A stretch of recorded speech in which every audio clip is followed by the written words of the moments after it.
ಕರ್ತನಲ್ಲಿ ಪ್ರೀತಿಯುಳ್ಳ ದೇವರ ಮಕ್ಕಳೇ, ದೇವರ ವಾಕ್ಯವು ನಮ್ಮನ್ನು ಈ ದಿನದಲ್ಲಿ ಎಚ್ಚರಿಸುತ್ತದೆ.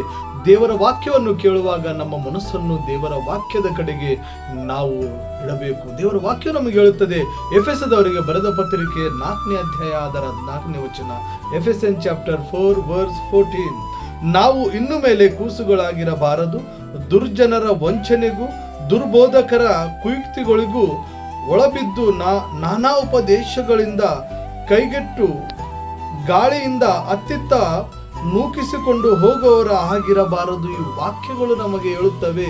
ನಾವು ವಾಕ್ಯವನ್ನು ಕೇಳುವಾಗ ವಾಕ್ಯವು ಇದೆಯೋ ಇಲ್ಲವೋ ಎಂದು ನಾವು ವಾಕ್ಯದಲ್ಲಿ ಪರಿಶೋಧನೆ ಮಾಡಬೇಕು, ಪರಿಶೀಲಿಸಬೇಕೆಂದು ದೇವರ ವಾಕ್ಯ ಹೇಳುತ್ತದೆ. ಯಾಕೆಂದರೆ ನಾವು ನಮ್ಮ ಹೃದಯವನ್ನು, ನಮ್ಮ ಆಲೋಚನೆಯನ್ನು ಒಂದೇ ಸ್ಥಳದಲ್ಲಿಟ್ಟು ನಾವು ದೇವರ ವಾಕ್ಯವನ್ನು ಕೇಳಬೇಕು. ಯಾಕೆಂದರೆ ನಮ್ಮನ್ನು, ನಮ್ಮ ಮನಸ್ಸನ್ನು ಕೆಡಿಸುವ ಅನೇಕ ದುರ್ಬೋಧಗಳು ಈ ದಿನದಲ್ಲಿ ಬಂದಿವೆ. ಅದಕ್ಕಾಗಿ ನಾವು ಜಾಗರೂಕರಾಗಿರೋಣ.